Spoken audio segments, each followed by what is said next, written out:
Hey friends, let's dive in. Romeo ஜூலியட்னாலே நம்ம காதல் கதைன்னு தானே நினைப்போம். ஆனா இது ஒரு துயரம் நிறைஞ்ச கதை.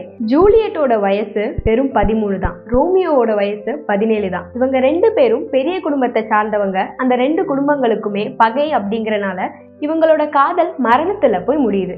இந்த கதையை ஷேக்ஸ்பியர் 1597ல எழுதுறாரு. ஆனா இந்த ஸ்டோரி இன்ஸ்பயர்ட் ஆனது 1524ல லுகிடா போர்ட்டேங்கிற இட்டாலியன் கதையில இருந்து தான். ஆனா இந்த கதை ஃபேமஸா இருக்கிறதுக்கான காரணம் என்னன்னா, ஷேக்ஸ்பியரோட அழகான மொழியும் உணர்ச்சியும் காதலுக்கான தியாகமும் தான்.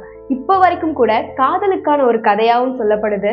ஷேக்ஸ்பியர் மையப்படுத்தி எழுதின இடம் வெரோனா. அந்த வெரோனா சிட்டி இப்போ வரைக்கும் கூட சிட்டி ஆஃப் லவ்னு அழைக்கப்படுது. இந்த கதை எங்க ஸ்டார்ட் ஆகுது அப்படின்னா, ரோமியோவும் ஜூலியட்டும் சந்திச்சுக்கிறாங்க. முதல் 3 நாள்லயே முதல் நாள் அவங்க மீட் பண்ணிக்கிறாங்க, 2வது நாள் அவங்க லவ் பண்றாங்க, 3வது நாள் மேரேஜ் பண்றாங்க, 4வது நாள் அவங்களுடைய மரணம் நிகழுது. ஆக்சுவலா ரோமியோ ஜூலியட்னு 2 பேர் இருந்தாங்கிறதுக்கு உண்மையான ஹிஸ்டாரிக்கல் ஆதாரம் எதுவுமே இல்லைன்னு சொல்றாங்க. ஆனா இந்த கதை உண்மையா இல்லாம இருந்தாலும் ஷேக்ஸ்பியரால எழுதப்பட்டதுனால ரொம்ப ஃபேமஸாவே இருக்கு.